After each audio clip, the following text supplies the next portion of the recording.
हिंदवी स्वराज्याची स्थापना करण्यासाठी जिजाऊंच्या पोटी छत्रपती शिवाजी महाराजांनी जन्म घेतला.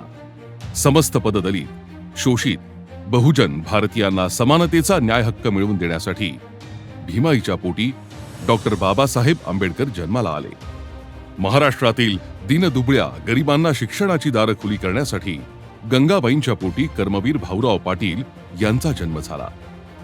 त्याच कर्मवीरांच्या पावलावर पाऊल टाकून पनवेलमधील नाव्हाखाडी गावात भागुबाई यांच्या पोटी जन्माला आलं असंच एक उत्तुंग व्यक्तिमत्व, ज्यानं शिक्षण हेच समाज सुधारण्याचं साधन आहे हा धागा पकडून अनेक शैक्षणिक संकुलं उभी केली, ज्यानं राजकीय, सामाजिक, कला, क्रीडा, सांस्कृतिक क्षेत्राला एका वेगळ्या उंचीवर नेण्यासाठी आपलं फार मोठं योगदान दिलं.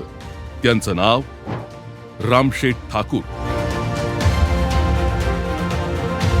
फोडिले भांडार धन्याचा हा माल, मी तब हमाल भारवाही असं म्हणत संत तुकोबांनी आपल्या अभंगातून अगदी सोप्या शब्दात मुक्तीचा मार्ग सांगितला.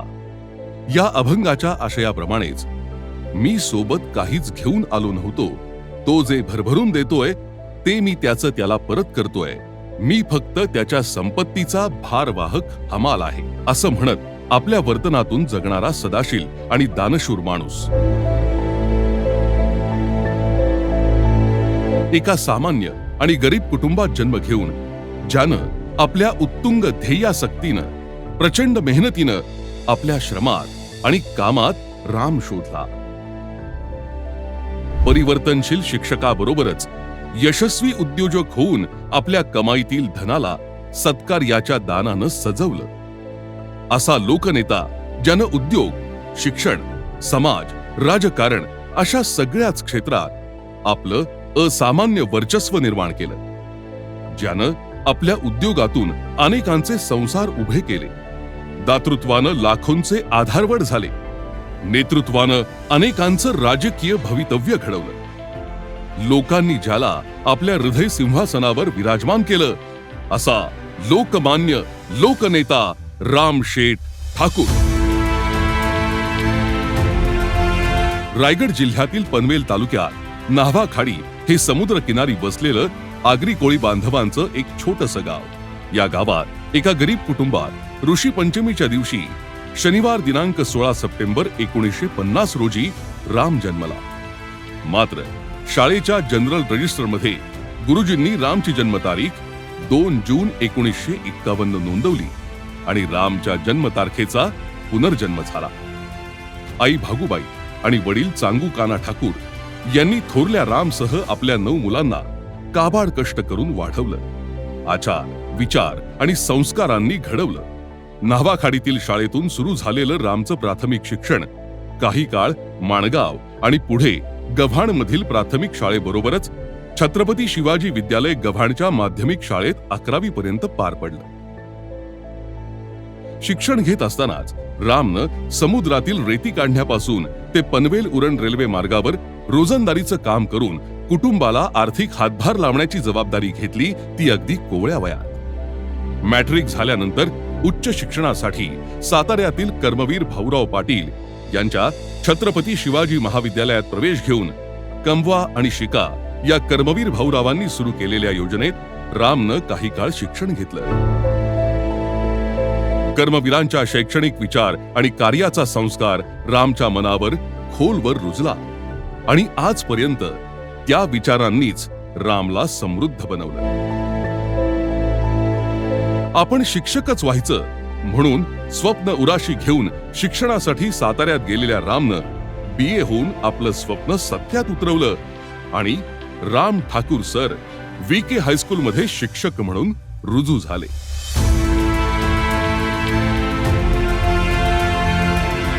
याच दरम्यान शेकापचे नेते जनार्दन भगत यांची मुलगी शकुंतला यांच्याशी त्यांनी विवाह बंधनाची गाठ बांधली. एकाच वर्षात VK हायस्कूल मधील नोकरीचा राजीनामा देऊन ते the first new Bombay school या वाशी येथील सेक्टर 1 मधील सिडकोच्या पहिल्या शाळेत नोकरीला लागले.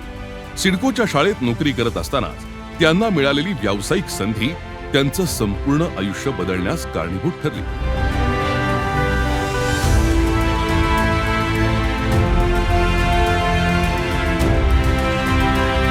मिळालेल्या या संधीचं राम ठाकूर सरांनी जिद्द चिकाटीनं सोनं केलं. सुरुवातीला नाभा खाडीचा बंधारा बांधण्याचं मिळालेलं 10,000 रुपयांचं काम त्यांनी कुशलतेनं पूर्ण केलं. जिथे गाडी नेऊन काम करता येत नव्हतं तिथे गाढवं घेऊन काम करण्याची जेव्हा त्यांना कल्पना सुचली तेव्हाच त्यांच्यातील व्यावसायिक मोठा झाला होता. वाढत चाललेल्या व्यवसायावर पूर्ण वेळ लक्ष देता यावं म्हणून त्यांनी शाळेच्या नोकरीचा राजीनामा दिला. व्यवसायातील अनेक चढ उतारांना धैर्यानं तोंड दिलं आणि उत्तरोत्तर व्यावसायिक भरभराटीनं त्यांना रामचं रामशेठ बनवलं.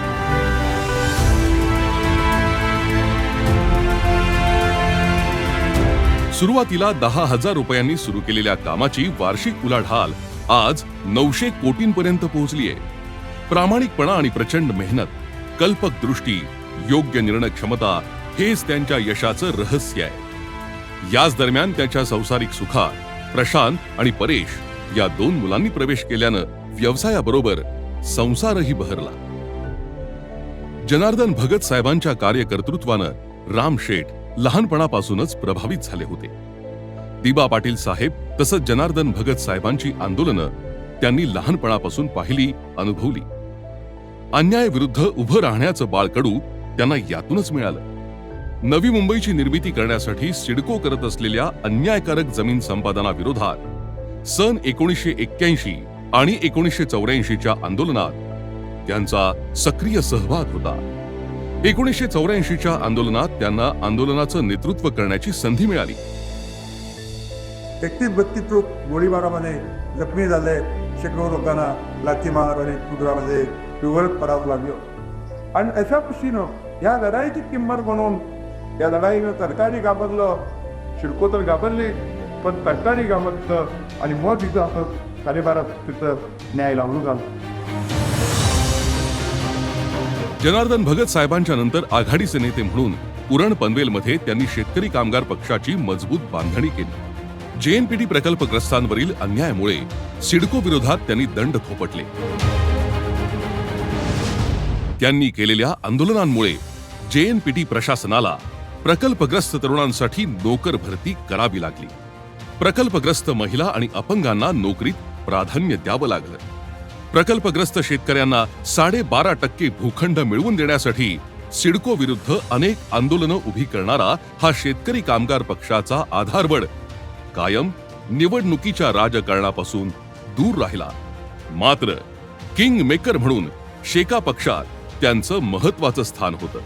ज्यावेळी शेका पक्षाला लोकसभेत सलग 3 वेळा पराजय पत्करावा लागला तेव्हा राम शेठ असे एकमेव नेते होते जे शेका पक्षाचे तारणहार झाले होते. त्यांनी लोकसभेच्या निवडणूक रिंगणात उतरून बॅरिस्टर AR अंतुलेंसारख्या दिग्गज नेत्याचा सामना करून त्यांना पळता भुई थोडी केली. एकदाही स्थानिक स्वराज्य संस्थेची निवडणूक न लढलेले रामशेठ यांनी लोकसभा निवडणुकीत अंतुले साहेबांचा न भूतो न भविष्यती असा दणदणीत पराभव केला. त्यांच्या या विजयाचा संपूर्ण भारतातील वर्तमानपत्रांनी जायंट किलर म्हणून गौरव केला. नाहवा खाडीसारख्या छोट्या गावातील राम नावाचा एक मुलगा 2 वेळा लोकसभेत खासदार रामशेठ ठाकूर म्हणून निवडून येणं हे सहज सोपं नव्हतं. मी रामशेठ ठाकूर लोकसभेतला सदस्य म्हणून निवडून आलो असल्याने परमेश्वरासमोरून शपथ घेतो की मी विधीद्वारा स्थापित भारतीय संविधानाप्रत अनन्य श्रद्धा व निष्ठा बाळगेन. भारतीय सार्वभौमत्वाचे आणि भारतीय एकतेचे निर्धाराने रक्षण करेन आणि जे कर्तव्य आता मला प्राप्त होत आहे ते नेकीने पार पाडेन. जय हिंद.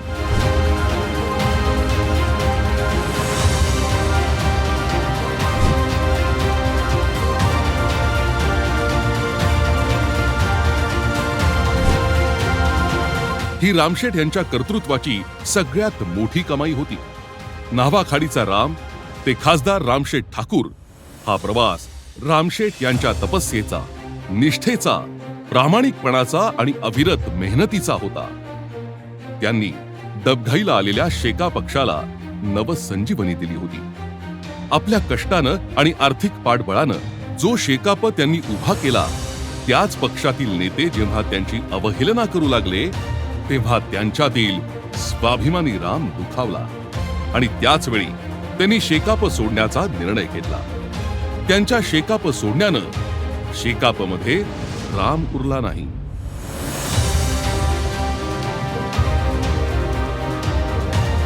शेकाप सोडल्यानंतर एक कुशल प्रशासक असलेले महाराष्ट्राचे तत्कालीन मुख्यमंत्री विलासराव देशमुख यांच्या आग्रहाखातर राष्ट्रीय विचारधारा असलेल्या काँग्रेस पक्षात प्रवेश करण्याचा निर्णय घेतला.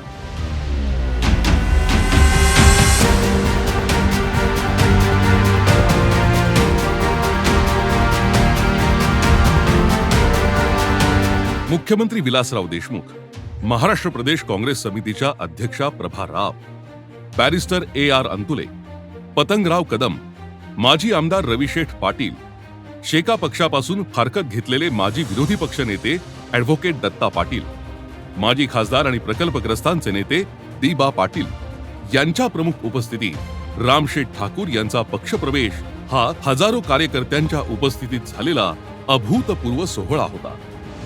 की पनवेलच्या इतिहासामधली ही सर्वात मोठी सभा आणि त्या सभेचा साक्षीदार होण्याची संधी मला मिळाली याचा मला मनापासून आनंद आहे. आपण काँग्रेसमध्ये आलात, काँग्रेसची शक्ती वाढलेली आहे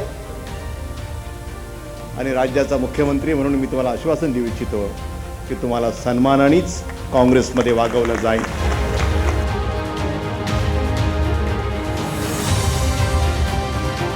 पनवेल उरणमध्ये अस्तित्व नसलेल्या काँग्रेसला रामशेठ यांनी सुगीचे दिवस दाखवले.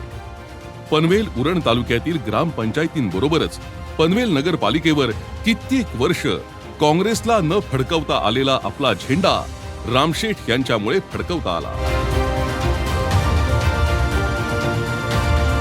त्यांनी मुख्यमंत्री विलासराव देशमुखांना प्रशांत ठाकूर यांच्या रूपात पनवेल उरणमधून तरुण तडफदार आमदार म्हणून नवा चेहराही दिला. कायम लोकाभिमुख समाजकारण आणि राजकारण करणाऱ्या रामशेठ यांना पनवेलकरांसाठी खारघर टोल नाक्यावर टोल माफी मिळावी म्हणून आपल्याच काँग्रेस पक्षाविरुद्ध आंदोलन करावं लागलं.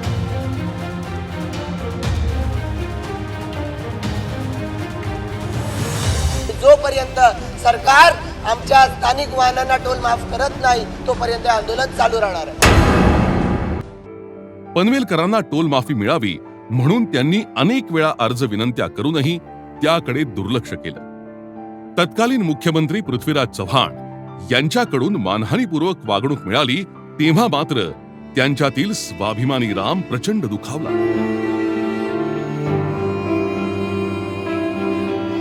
त्यांनी आपला मुलगा आमदार प्रशांत ठाकूर यांना आमदारकीचा राजीनामा देण्यास सांगून काँग्रेसला सोडचिठ्ठी दिली. रामशेठनी काँग्रेस सोडली आणि पनवेल उरणमधून काँग्रेसची रया गेली. तत्कालीन मुख्यमंत्री पृथ्वीराज चव्हाण यांनी केवळ रामशेठ ठाकूर आणि प्रशांत ठाकूर गमावले नव्हते तर पनवेल उरणची संपूर्ण काँग्रेस गमावली होती. कारण रामशेठ यांनी आपल्या सोबत हजारो कार्यकर्ते उभे केले होते. रामशेठ ठाकूर सामाजिक विकास मंडळाच्या प्रांगणात झालेल्या भव्य सभेत कार्यकर्त्यांनी प्रशांत ठाकूर यांना पुन्हा निवडणूक लढवण्याचा आग्रह करायला सुरुवात केली.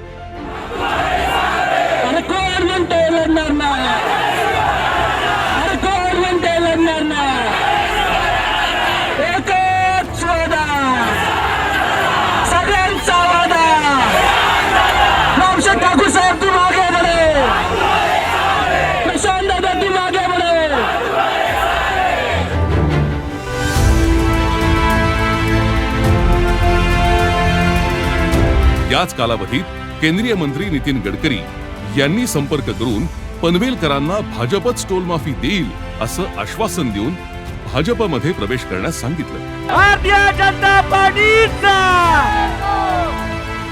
रामशेठ जिथे उभे राहतात तिथे पक्ष उभा राहतो हे भाजप नेत्यांनीही पाहिलं होतं. रामशेठ यांच्यासारखा प्रचंड लोकसंपर्क असलेला नेता भाजपमध्ये आल्यास रायगड जिल्ह्यात भाजपाला ऊर्जित अवस्था मिळेलच, त्याचबरोबर एक हक्काचा आमदारही मिळेल याची खात्री भाजपला होती. केंद्रीय मंत्री नितीन गडकरी, विधान परिषदेचे विरोधी पक्षनेते विनोद तावडे, भाजपचे माजी प्रदेशाध्यक्ष सुधीर मुनगंटीवार, माजी आमदार पाशा पटेल, गुजरातचे माजी आमदार छबिलदास पटेल यांच्या उपस्थितीत सन 24 सप्टेंबर 2014 रोजी रामशेठ आणि प्रशांत ठाकूर यांनी हजारो कार्यकर्त्यांच्या उपस्थितीत भाजपमध्ये प्रवेश केला. आजचा दिवस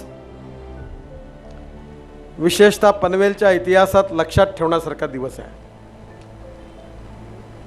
भारतीय जनता पार्टी याचे कार्यकर्ते म्हणून आम्ही सगळ्यांनी अनेक वेळा काम करत असताना पनवेलमध्ये येण्याची संधी मला अनेक वेळा मिळाली. परंतु ज्या प्रकारचं यश पनवेलमध्ये आम्हाला मिळायला पाहिजे होतं तसं कधी मिळालं नाही.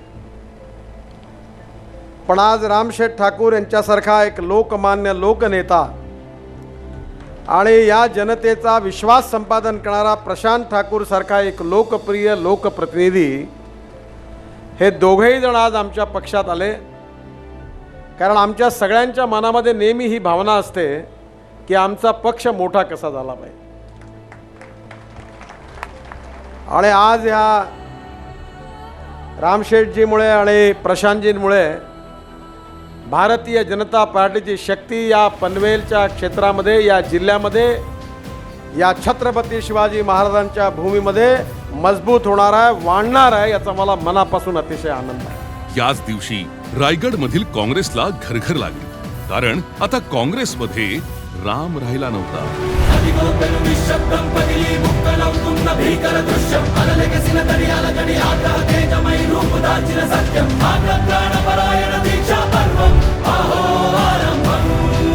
रामशेठ यांच्या भाजप प्रवेशानंतर पनवेलवरूनच नव्हे तर संपूर्ण रायगड जिल्ह्यात भाजपचा झंझावात सुरू झाला.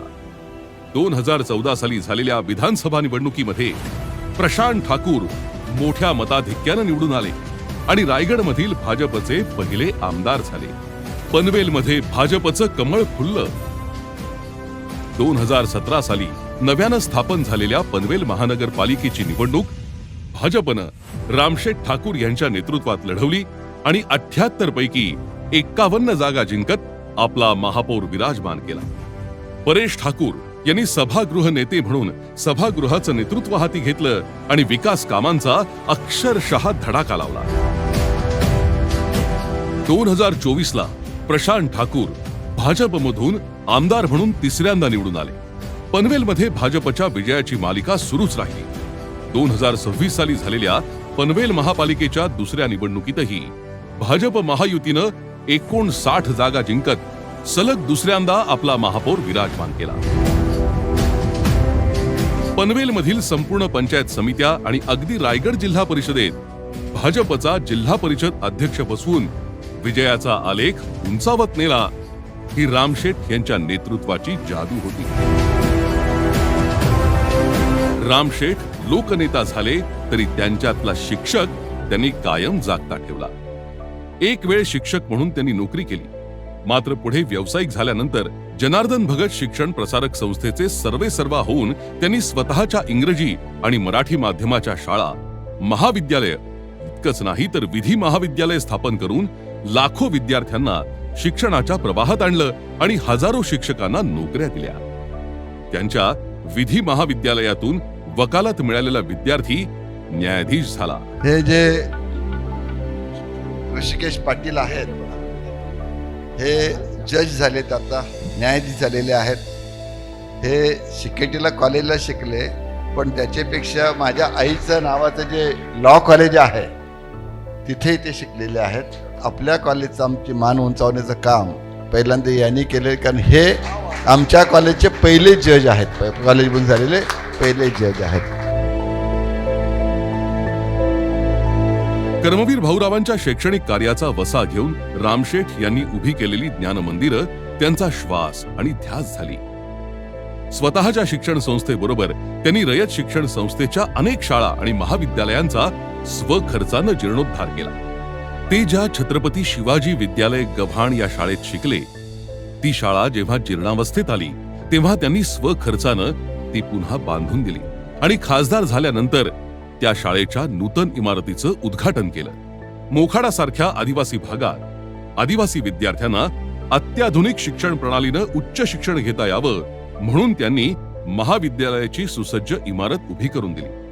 रयत शिक्षण संस्थेचे विद्यार्थी असलेल्या रामशेठ यांनी सातारा येथील शिवाजी महाविद्यालयातून सनदी अधिकारी घडावेत म्हणून MPSC आणि UPSCच्या विद्यार्थ्यांसाठी स्वखर्चानं एक भव्य इमारत बांधून दिली. या इमारतीला रयत शिक्षण संस्थेचे अध्यक्ष शरद पवार साहेबांनी रामशेठ ठाकूर भवन नाव दिलं. आज ही वास्तू साताऱ्यामध्ये शिवाजी महाविद्यालयाच्या आवारात दिमाखात उभी आहे. रयत विषयी त्यांच्या मनात वात्सल्य, प्रेम आणि निष्ठा ओतप्रोत भरलेली आहे. रामशेठ यांना रयत शिक्षण संस्थेनं रयत माऊली पुरस्कार देऊन गौरवलं. हा त्यांच्या आयुष्यात त्यांना मिळालेल्या अनेक सन्मानांपेक्षा सर्वोच्च सन्मान होता. हा त्यांच्या रयतवरील निष्ठेचा आणि प्रेमाचा सन्मान होता. रयत शिक्षण संस्थेत ते मॅनेजिंग कमिटी, एक्झिक्युटिव्ह कमिटी यासारख्या सर्वोच्च कमिटीत कित्येक वर्ष महत्वाचं पद भूषवतात. रामशेठ यांनी व्यवसायात जे कमावलं त्यातला 25% नफा ते सामाजिक कार्यासाठी सातत्यानं वापरत आहेत. त्यासाठी त्यांनी रामशेठ ठाकूर सामाजिक विकास मंडळाची स्थापना केली. या संस्थेच्या माध्यमातून ते दरवर्षी लाखो विद्यार्थ्यांना शैक्षणिक साहित्याचं वाटप करतायत. हजारो गरीब विद्यार्थ्यांना शिक्षणासाठी मदत करून त्यांच्या शिक्षणाच्या अवघड वाटा सोप्या केल्या. दरवर्षी होत असलेल्या आरोग्य तपासणी शिबिरामधून लाखो रुग्णांची आरोग्य तपासणी करून त्यांना वैद्यकीय मदत केली जाते. पनवेल उरणमधून आंतरराष्ट्रीय खेळाडू घडावेत आणि आंतरराष्ट्रीय खेळाडूंना सुसज्ज मैदान उपलब्ध व्हावं म्हणून 7 लाख स्क्वेअर फूट मध्ये Ramsheth Thakur international sports complex उभं केलं. राष्ट्रीय स्तरावर भरवल्या जाणाऱ्या कबड्डी स्पर्धांचं आयोजन केलं. ही स्पर्धा कबड्डी खेळाडूंसाठी आजपर्यंत पर्वणी ठरली आहे. या स्पर्धांना मुख्यमंत्री, मंत्री, केंद्रीय मंत्र्यांनी उपस्थिती लावून उत्कृष्ट नियोजनाचं कौतुक केलं. दिवाळी अंकाची परंपरा जतन व्हावी आणि दिवाळी अंक संपादकांना प्रोत्साहन मिळावं म्हणून महाराष्ट्रातील सर्वात मोठ्या बक्षिसाची दिवाळी अंक स्पर्धा, त्याचबरोबर देशाचे माजी पंतप्रधान भारतरत्न अटल बिहारी वाजपेयी यांच्या नावानं भरवली जाणारी नाट्य कलाकारांसाठी महाराष्ट्रातील सर्वात मोठ्या बक्षिसाची अटल करंडक एकांकिका स्पर्धेचं आयोजन करून आपला सांस्कृतिक वारसा जतन करताय. अनेक प्रथितयश गायकांना त्यांनी दिवाळी पहाट सारख्या कार्यक्रमात बोलावून पनवेलकरांना सुरांच्या स्वर्गीय आनंदानं न्हाऊन घातलाय. पहाटे 5:30 ला सुरू होणाऱ्या या स्वर मैफिलींचा आनंद घेण्यासाठी पनवेलकर मोठ्या संख्येनं उपस्थित असतात.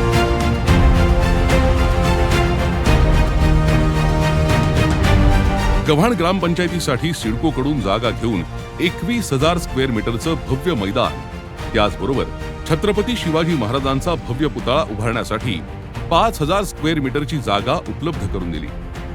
न्हावा खाडीमध्ये त्यांच्या कल्पनेतून 10 एकर जागेत साकारलेली रामबाग आज पनवेल, उरण, नवी मुंबई आणि रायगड मधील लहान थोरांचं विरंगुळ्याचं ठिकाण झालंय.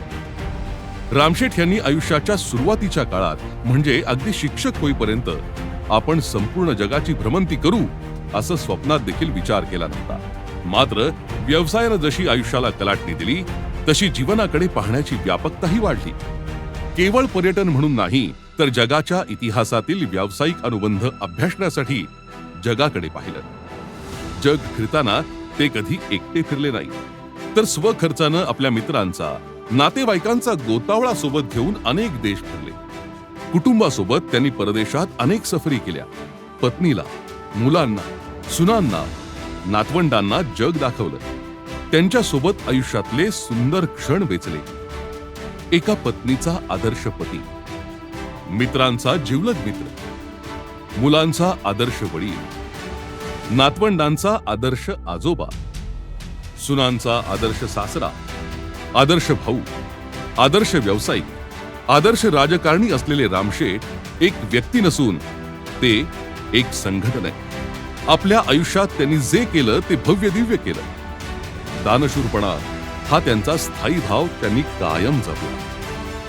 या उत्तुंग व्यक्तिमत्वाला आज 75 वर्ष पूर्ण होत आहे. त्यांना निरोगी आणि उदंड आयुष्य मिळावं हीच ईश्वरचरणी प्रार्थना आहे.